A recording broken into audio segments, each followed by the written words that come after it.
The anticipation. Good morning. YouTube and this recording. Let me flip this to this other one. 1 second. For some reason it keeps wanting to pick up this other screen.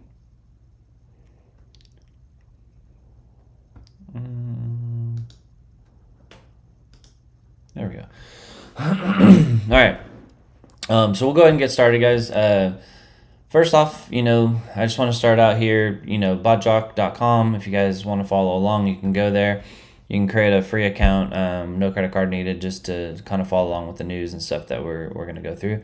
You even get access to this trading floor here. And so we at BotJock, we're kind of a one-stop shop. We have all of our market communication within the website. We run automated trading bots that you can do. Also within here, we do buy and sell signals. We have indicators. All of our indicators are all custom. We do have a lot of training in here that's all free, as well as some cool links, all right, to very important sites. So one is economic events. So we're gonna go ahead and click on that one. That's kind of what I was referring to today. So for those who don't know, if you go through and my magic mouse decided to back out of that one. If you go through today, right?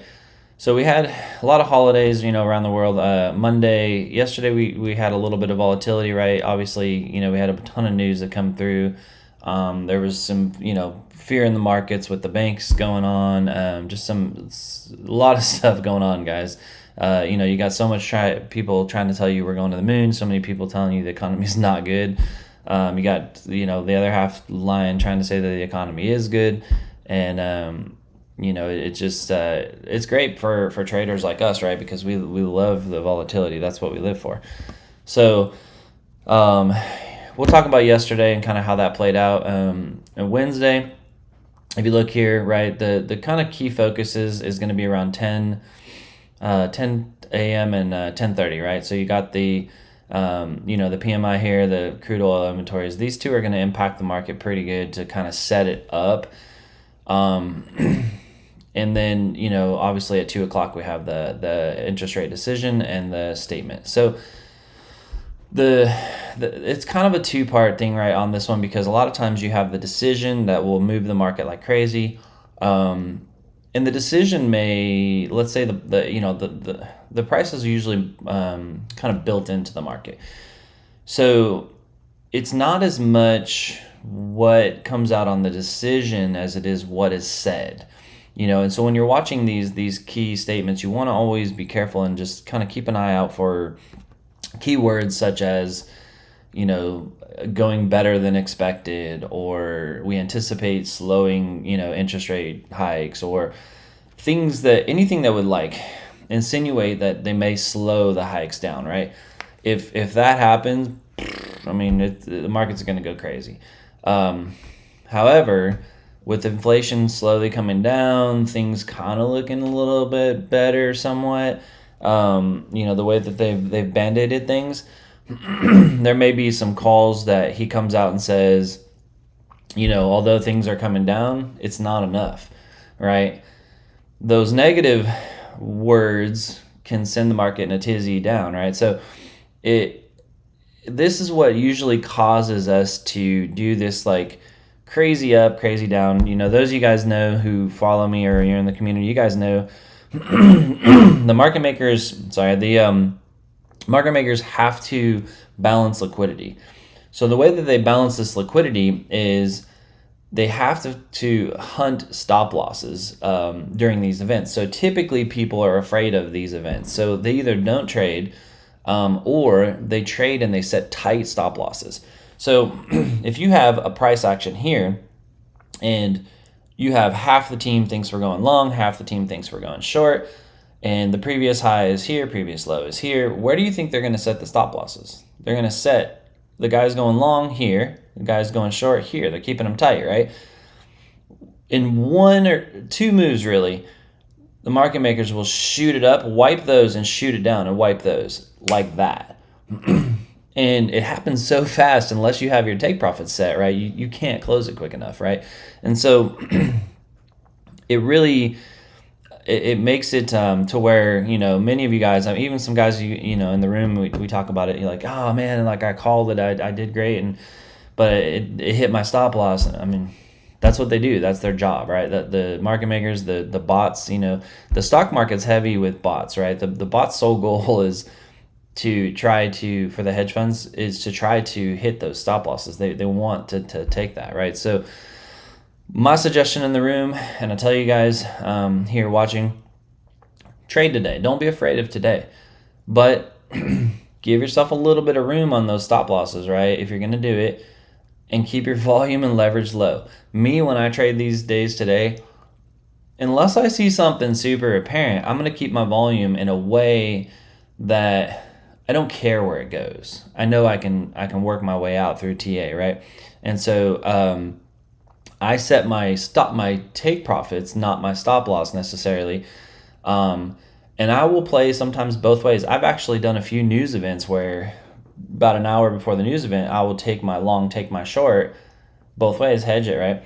Instantly, and just set a take profit on both. So if it pumps up and hits my take profit, right, and shoots back down, right? So there's many ways to play it that you can. If you're new at trading, you don't understand trading, today's not the day to trade. You might want to sit out, right? Or come in and let our automated traders assistant trade for you, because the coding in there is designed to help, right, with a big volatile market movement, because there's no emotion. It doesn't care. More times than not, as traders, our emotions get in. We enter a trade, it shoots the wrong way, you freak out, you close it, and then it shoots back your way. That's how look back almost every news event. It's boom, boom, boom, and then it goes the trend, right?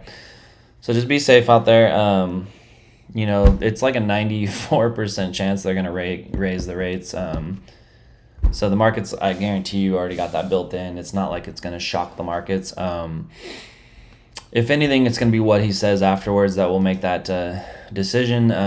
My anticipation, we can talk about a little bit. So, those of you guys that were in the room, I mean, you guys can vouch for me here. Don't want that checked. All right. I check the magnet. Don't want that. Okay, so let's talk about the SPY first. So those who have been following know that this was a peak that we were anticipating. I had told everybody yesterday we were staying put. We made a ton of money on the put side. Just some guys in the room, made upwards of $6,000 to $10,000 yesterday, right? And just this fall, it was so crazy, right? So the thing is, what I wanted to more so point out, right? And we're gonna go to let's go to the 15-minute chart, and you guys can keep me honest here, right? If you're in my community, because you all know. So the anticipation move was, we talked about a possible head and shoulder forming, right? This shoulder never even quite made it, but we did get that kind of cross, right? We had the news come out. We did get a rejection from the previous high that it couldn't hold. But remember, I told everybody yesterday, we have news. So although we're going to get a fall, I said the fall is going to probably be overextended, because the goal of the market makers is they have enough long contracts up here, right? Whether it's puts, longs, whatever. Right, now they need to gain short contracts. So typically in this move, what you see is you'll see a big fall, and then you'll see a bounce off of some other strong support, right? So you have this area here with support, and then if you also go let's go to the 4 hour, see if that grabs it. So you can see on this side here, right, you have another wick here of support. You have resistance, right? So what was once resistance turns as support here. And then if you look at this side over here, right, up in this level, it's the same thing, right? You're just barely above, and you're almost right at these wicks, right? So it's not unlikely for that to happen. Now, also, in my opinion, I think that the market maker, so we had this double top forming like this, right? They don't want this double top to break. Not yet. It's too soon, right? Because if this were to break yesterday, this fall would have been catastrophic. It would have literally probably fell to at least down here, right? 401 or lower.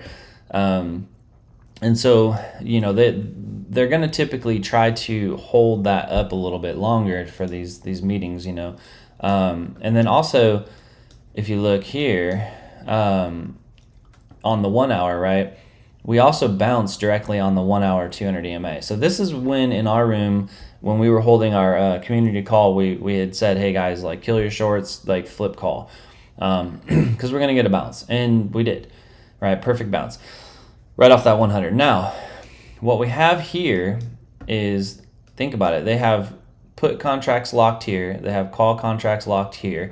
And we're hanging in the middle. Now we have this EMA, right, the 50 and the 200, that we're going to probably ping pong. Again, depending on the Fed's discussion, we could see a potential bottom, right, a fall, retest here, a double bottom, and an absolute parabolic move north. If this level breaks, this is what I want you guys to watch. If this level breaks, which is like 408, we're going down. Like for sure, probably down to here, right? At least 403, if not lower. But if this EMA here, the 100 on the 200 on the 1 hour holds, you have a potential double bottom forming, and we're going just crazy north. Now, if you take these two peaks here, right? Because keep in mind now we have a two peak. So anytime you have two peaks, you can now create a trend line. Although it's not a much difference in the drop, right? It's definitely a viable peak. So a lot of the guys yesterday who were moving their stops, right, and following this trend down, which made just a big day, they took those puts off of this anticipation, right, and it worked. So if I were to want to take another big put, like a 40-50 contract type thing, right, it would be somewhere off of this range, somewhere if we get back up to it, right? So let's say we double bottom here, pump up, somewhere in this 417 range, right? Especially if I see this, I mean, you literally have your shooting star, your confirmation bearish, right? But down we go. The moment this EMA broke, it was just over. So that's kind of the range. I know I'm spending a little more time on the SPY, but just kind of wanted to explain kind of how that played out. You all know that, we talk about gap fills and stuff, right? So, this pump right here is already filled. We still have not, in my opinion, this right here could be arguable as a gap fill, depending where you take here. But if you think about this, up, this is a gap fill, this is a gap fill, right? This is still a gap fill to this. So it's kind of clear here, right? So if you take from here to here, this is not quite a gap fill, but this could be, right? It probably more likely is. Now, it doesn't mean that we're not going any lower. If you look at our Bodjock indicators, right, we have, on the 1 hour, I mean, heck, we can get all the way down to 360, right, in a crash, so which is probably going to happen in the next, few months at least. In the interim, this is a heavy green zone. We're still in a heavy resistance zone kind of at the top here. So we can see as low as, 389 or 390 in the shorter term, right? If we see a fall. Now, if we can break this level of, the 317, 318, and we find support, keyword, and so find support, right? Then the push north will be pretty drastic. So, just kind of keep that in mind. Just be careful today with the meeting, because what he says today is going to be super important. Pre-market is pushing north. Typically, as most who trade stocks, you guys know, wherever the pre-market pushes, it likes to go the other way. So SPX is going to pretty much follow that, so I'm not going to touch on that. Look at the dollar. We also fell. We did find support, and we're holding a double bottom. This is what I was following on the dollar, this trend line here. And so we did break the trend line. And not only did we break it, if you look, because y'all know I'm big on this, we broke it and we retested it and we failed. Right, we failed the retest. So we stayed below the EMA, and that just causes it to just absolutely tank, right? And so now we're back down here. If you go back to the 1 hour, I'll just show you on this green line. You can see this is roughly where we found support before, found support in here. You know, it's been support in the past. It's been resistance in some spots. Pretty viable line, right? And it obviously is viable because it literally bounced right off of it. And so keep in mind, we also still are creating a higher low so far. If this higher low sustains and this double bottom breaks out because of the Feds, we could see a pretty nasty candle north, right? And so we're aiming up a little bit. We are oversold a little bit on the dollar, and so you know, just keep an eye on that because it has some room to go. But now it has to break, you know, the EMAs and these resistance. But the best of TAs, guys, I'll tell you every single time, it's irrelevant when it comes to news because the news will just absolutely shatter it. We can have the most strong resistance levels out there. From a technical standpoint, and just get shattered because of news. So whether it'll hold, right? People are very big on buy the rumor, sell the news, right? Whether the news actually is enough to hold it up there is a whole different conversation. But let's touch on the total market cap. I haven't really touched on that. At the end of the day, guys, I mean, you know, I know we've had some crazy moves down, crazy moves up on the crypto side. But it's just ranging on the total market cap. I mean, we haven't even touched these lows here. And you can see even right here we had higher lows. So, you know, from a technical standpoint, you know, we're looking fairly bearish just because of the fact that we have, you know, kind of our lower double top here off of a 200 EMA with a pretty bearish candle here. So, I would suspect, you know, if this 1 hour candle closes here bearish, you know, we'll see some further moves south. So, but again, heavily dependent on the news, guys. So just be really careful. If you're trading pre-news, all this stuff, right? Just scalp it. Get in, take your profit, get out. If you are in good profit, just have that trailing stop so that way you don't give up profit that you've earned. So you can see the Bollingers are starting to tighten.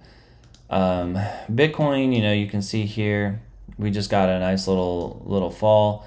Probably, yeah, the harmonic tracker caught it. This was actually the call. Look at this, played out perfect.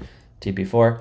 I mean, I wonder what could have told you we were going short. Double top, double top, double top, double top, back grab, short. These are all our indicators, guys. Bot chalk. There is some heavy support down here around the 28 range. So if we break through that, you know, I drew this potential bull flag back when we had it here, right, from our push north and our parallel channel down. But you can see how it broke down, right? It came down here and then it could not break the EMAs once it's got here, which causes a squeeze. Once it gets squeezed, it goes. And then once, you know, the bulls lose hope that their bull flag is about to die, then that's what happens. They give up and the bears just take over. So we are finding some support back in this previous level here. If that holds, you know, we should see a pretty good move up. I still see some downside, guys. I don't know that we're done with the downside. You know, to go out here, because I always get this question, you know, where do I think the highs and the lows are? I'm just following these channels. Y'all can make these same lines. The low is back here where it had this move here, touching this and up. I still have the arrow there. You know, I anticipate we're going to hit this at some point, which is 22, 23K. So if you're taking longs up here, that's okay. But just make sure you got margin to fight that sucker down or use stop losses. The upper range is this red one, but this orange one's a pretty viable downtrend that we'd have to break. If we broke this orange one, we're likely to explode up to here, which is like 32 or 9, 33, something like that. But it would have to break this orange one and hold it. So, which it hasn't been able to do. So, but look, you can see the downside playing out. Look at this. Just right in front of you guys. And that one, this ended up a great call right here. So I had, so you can see this one right here, it populated just about 7 or so. So I entered it right around here, when I saw that we were kind of fighting it. So it went a little negative, but I anticipated that that wasn't going to play out, trusted the indicators. And I typically set, so this one I set my take profit, I think at TP3. So I'm not even looking because I know it already hit. And then I'll just wait, right, see what it does. But you're going to see some crazy volatility today, guys, with news and anticipation. It's going to dump, it's going to pump, it's going to dump. I mean, their job is to get you to guess, right, to try to see where we're going to go. So so let's go ahead and save that. ETH, hasn't changed. If you look at the ETH here, you can see heavy support down here on 1820, which is likely what we're about to hit. So let me give you like a scenario, right? You can see ETH took a short too, played out well. So the Fed meeting could come out. You could see a move all the way to 1827, and then the news not be so bad, and then an explosion north, right? So if I'm going to set a short, right, pre-news, I'm going to set a take profit somewhere just above this and try to capture that quick movement, because if you set a take profit, that wick is going to actually come out and it will land in profit. So as far as the high, if the news comes out really good, for some weird reason, I would suspect we could at least get up to this previous high here. Maybe even higher, guys, if depending what the news is. So you do have a kind of a two-peak trend line going on here, right? So just like we did with the SPY, we could see you do have a double top playing out right here. So I don't see anything's going up. But let's say let's say this drops throughout the day and then the news pumps it. You could get a pump here, right? Bump its head, and then the actual absolute fall. It just depends how drastic what is said, right, through the meeting. And if it's what is expected, then you're just going to see a move up, move down, and then a trend. If it's not what is expected, something comes out that people couldn't have anticipated, bullish, you're going to see a quick move down and then a move up and then a pull back a little bit and a hold and then just a freaking parabolic move. Same thing the other way, right? You would see a move up. If you see a quick move up like that as the first move, typically it's not the right move. They're clearing, they're wiping stop losses for the true move. So stay safe out there. We got about 8 minutes, so I'm just going to jump into my ATAs. I wanted to spend a little more on the market because we do have the news. So I have not looked at my ATAs, so let's see how they've done. We're still running Aave, I think. Yeah, Aave short. Look good. Look at that. We're in a short right now, and it's almost in profit. So Aave's been doing well, guys. We're still killing it. 12 days, $62. It was a little lower on this than the other ones because it did get stuck here for a little bit, and that was my fault. I did handicap it. I wasn't watching it as close because you can see this is Friday, so you had Saturday, Sunday. I didn't watch it, so if I would have thrown that second DCA somewhere in here with the yellow line being resistance, then it would have got out way sooner, but that's okay. But it's handled. This is all automated 100%. So since we talked last, what is this, Tuesday?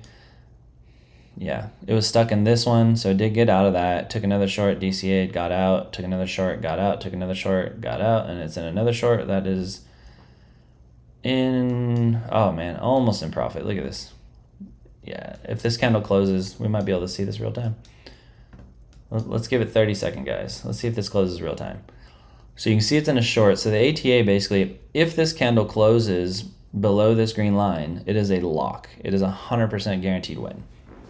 Because it will kill that trade if it retraces. It's like it keeps a continuous zone or a trailing stop, right? But this candle has to close past here. Otherwise, it'll just be patient. Just let it run. So let's see if it closes. I'm not going to wait more than this candle, but it looks like we're getting a little push out of it. So, yep, we got a little push out of it. So that's okay. It'll come down and close on that, probably on the next one. So, yeah, see, there it goes. And sometimes remember, this is by design because this is how you catch the continuous falls, right? The continuous falls and you're not closing stuff too soon. One of the hardest things as a trader is people typically close their stuff too soon because they panic. They see a little bit of profit and they say, I'm gonna close it. And then when they have a loss, they just let it go forever because they don't want to take a loss, right? Instead of letting a win actually go for a while. So, and that's where the ATA comes in. So, so we're gonna let that one roll. I'm not worried about it, even through the news. Let's just double check the settings. Yeah, 1 DCA. I do not recommend running more than one through news at all. You know, I have half a mind to even stop this one, but that's okay. We'll let Aave roll through the news. We got, let's see, ETH is the next one. So let's check in on ETH. All right, so short's probably doing okay. Nope, hasn't got out yet. So it did get stuck yesterday. Did we ever add a second DCA? No, I didn't, so that's why it still got stuck, okay. And you can always check, guys, to see if, you know, if you did add that second DCA, would it have got out? Let's see. Wouldn't have got out, but it'd be a lot closer than what it is, so. But we still have this the 1 DCA, which is fine. I don't want to touch it with news coming out, right? So we do have the long. So the long is still stuck. Here's the entry. I did add the second DCA, but the second DCA is like way down here. So it's just been patient. It's not going to do anything. I didn't want to overextend that second DCA on ETH because, you know, with news coming out and stuff, it's just too risky. So we'll just let it roll through. I got plenty of other pairs earning. And then let's go to my favorite one, LTC. Well, short looks like it might have did good. Long is stuck, so you got one long, you got the DCA, and we are down here. But in 6 days, guys, it made $100. Like, it's doing really well. I think I only have 1 DCA. Yeah, I'm gonna leave it like that through the news. Actually, you know what? I'm gonna add a second DCA, but I'm gonna do it kind of far. Let's say like 9%, kind of like the other one. Let's see where that puts it. Okay, down here around 80. Oh, around 80. All right, so 80. So let's see if 80 is a good support level. Yeah, this should be good because we have a lot of support in here, right?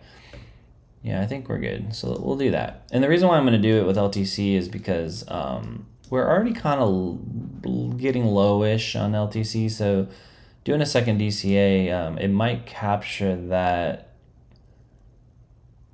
Oh, guys, see? This is why I have my to-do list. I guess I had a good move. I didn't actually run the long. Remember, I forgot I stopped the long on LTC. I'm not even running it. So I don't have to do nothing with it.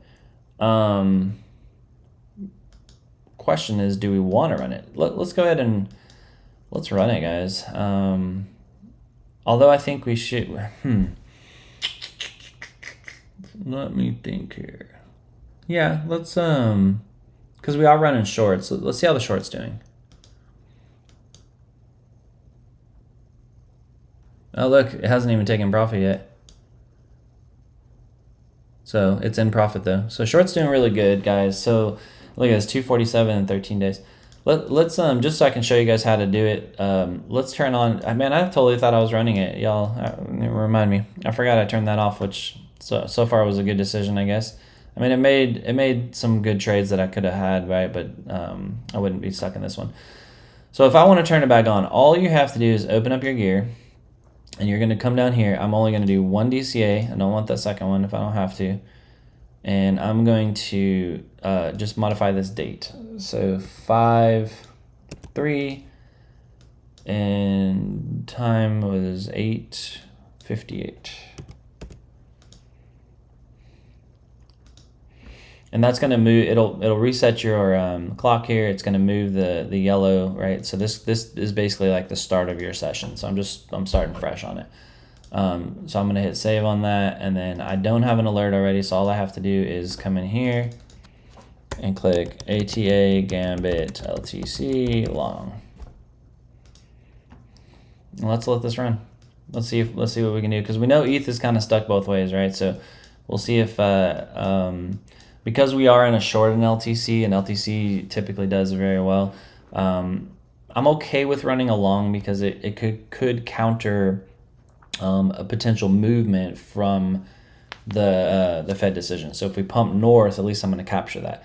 My short will get stuck. I'll have to deal with it, right? But it's only one DCA, so let's double check that. Always double check your settings. This is why I do this each morning. So look, it actually just sold. So you can see there. So I do have only one DCA. Settings look good. I'm good with all that. So we're good. So we'll just let this LTC roll through it. Let's go ahead and save that. I don't have anything else. So currently I have 3 shorts and 2 longs. So it's a pretty good balance going into a meeting, right? If I don't want to be worried about it. Yeah, and I'm just going to go with that, guys. Yeah, pre-market's still pushing north, but actually it's falling. It fell pretty good from where it was. You can see here. So just stay safe out there, guys. Don't overextend your ATAs. Don't overextend your trades today.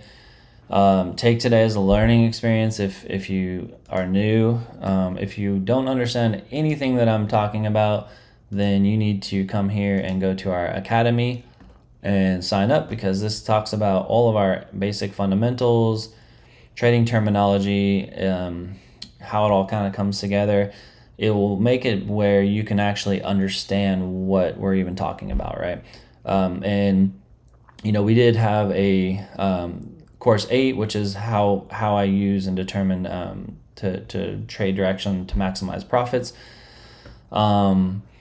Basically what I talk about in that one is a lot of what you guys see in the huddle, right? But it's a little more in depth of how do I figure that out and why, right? How do I use all my resources to maximize my profit within that ATA? So I hope that helps you guys out. Again, I do these Monday through Friday, 8:30 a.m.